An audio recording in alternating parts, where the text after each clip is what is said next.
네, 안녕하세요. 오늘 우리가 함께 살펴볼 자료는요, 나이와 식단, 특히 어떤 종류의 지방을 드시는지가 잇몸병과 전신 건강에 미치는 영향에 대한 아주 흥미로운 연구입니다. 잇몸병이 그냥 입안 문제 같지만 사실 심혈관 질환이나 당뇨 같은 만성 질환과도 연결될 수 있다는 이야기 들어보셨죠? 오늘 연구는 특히 그 지중해식 식단에 많은 올레산, 그리고 서구식 식단에 많은 팔미트산, 이 둘이 어떤 차이를 만드는지에 초점을 맞추고 있습니다. 네, 맞습니다. 연구진들이 이제 젊은 쥐와 늙은 쥐에게 각각 다른 지방, 그러니까 올레산이나 팔미트산이 강화된 식단을 먹였어요. 그러고 나서 잇몸병을 일으키는 주요 세균 있지 않습니까? 포르피로모나스 진지바리스라는 이걸로 감염시킨 다음에 그 영향을 비교한 거죠. 그래서 오늘 이 연구를 통해 특정 지방 섭취가 잇몸 건강, 또 장내 미생물 환경, 그리고 우리 몸의 스트레스 반응 시스템에 특히 노화 과정에서 어떤 영향을 미치는지 그 핵심 내용을 좀 자세히 파헤쳐 보겠습니다. 네, 그럼 바로 본론으로 들어가 보죠.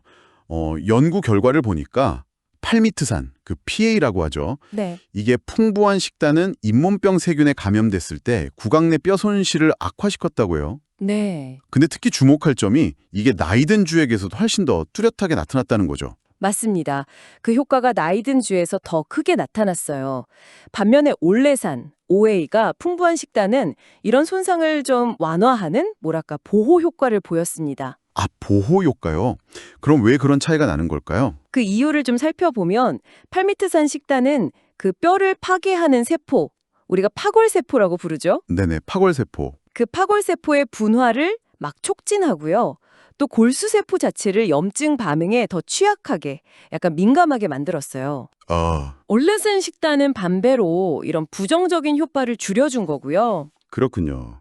그러니까 팔미트산이 노화와 관련된 어떤 기본적인 염증 상태? 그걸 인플라메이징이라고도 하던데 그걸 더 악화시킬 수 있다. 뭐 이런 이야기네요. 네, 그런 가능성을 시사하는 거죠.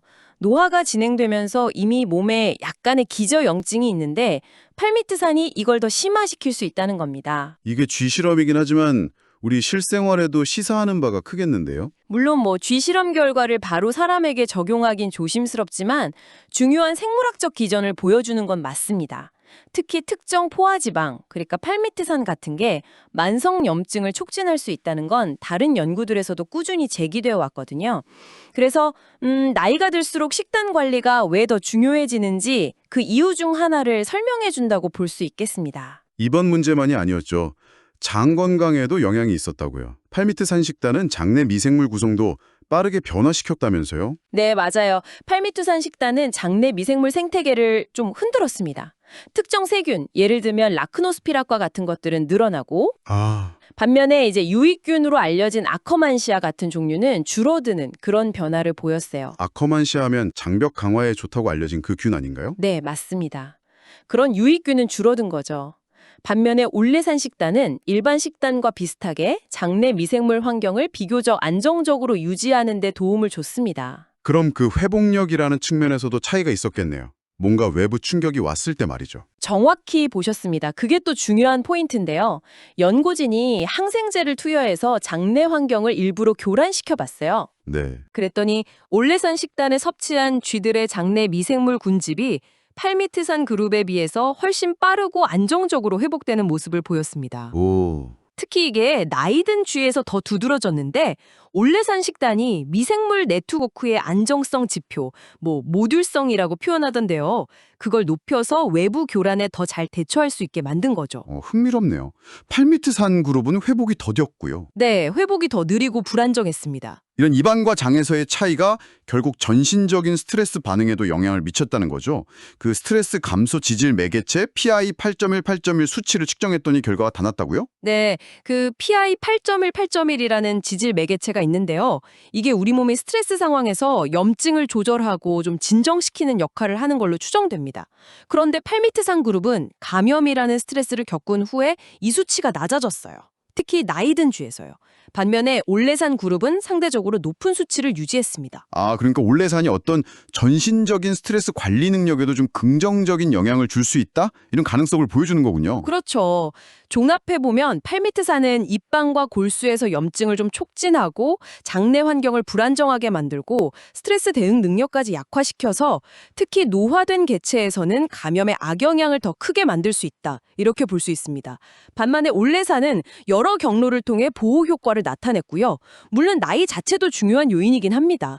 나이 든 쥐는 기본적으로 염증 수준이 높고 뼈 형성세포 반응성도 떨어지는 경향이 있으니까요. 네, 결국 오늘 살펴본 연구의 핵심은 우리가 먹는 지방의 종류가 잇몸병 같은 감염에 대한 우리 몸의 반응, 특히 나이가 들면서 그 반응에 상당히 중요한 영향을 미친다는 거네요. 연결되어 있다는 거죠. 올리브 오일 같은 데 많은 올레산이 확실히 서구식 식단에 흔한 팔미트산에 비해서는 보호적인 효과를 보여준 거고요. 네, 이 연구는 그런 점을 아주 명확하게 보여줍니다. 그렇다면 이 연구 결과가 지금 듣고 계신 여러분께 시사하는 바는 뭘까요? 아마도 식단 선택, 특히 어떤 지방을 섭취할지 조절하는 것이 중요할 수 있다는 거겠죠? 예를 들어 팔미트산 섭취는 좀 줄이고 올레산 섭취를 늘리는 것이 노화와 관련된 염증을 관리하고 또 잇몸병과 연관된 만성질환의 위험을 줄이는데 도움이 될 수 있는 잠재적인 전략이 될 수 있다는 점을 보여주는 것 같습니다. 네, 그리고 마지막으로 한 가지 더 생각해 볼 점을 던져드리고 싶습니다. 이 연구는 피진지발리스라는 특정 세균 하나에 초점을 맞췄잖아요. 네. 하지만 실제 우리 입안과 장에는 훨씬 더 복잡하고 다양한 미생물들이 살고 있습니다. 과연 이런 수많은 미생물들과 우리가 평생에 걸쳐 섭취하는 지방들이 실제로는 어떻게 상호작용할까요? 그리고 지방 섭취를 최적화하는 것이 단순히 잇몸병 예방을 넘어서서 건강하게 나이 드는 것, 즉 건강 노화 자체를 위한 핵심 전략이 될 수 있을까요? 이 질문에 대한 답은 앞으로 더 많은 연구를 통해 밝혀져야 할 흥미로운 숙제라고 생각합니다.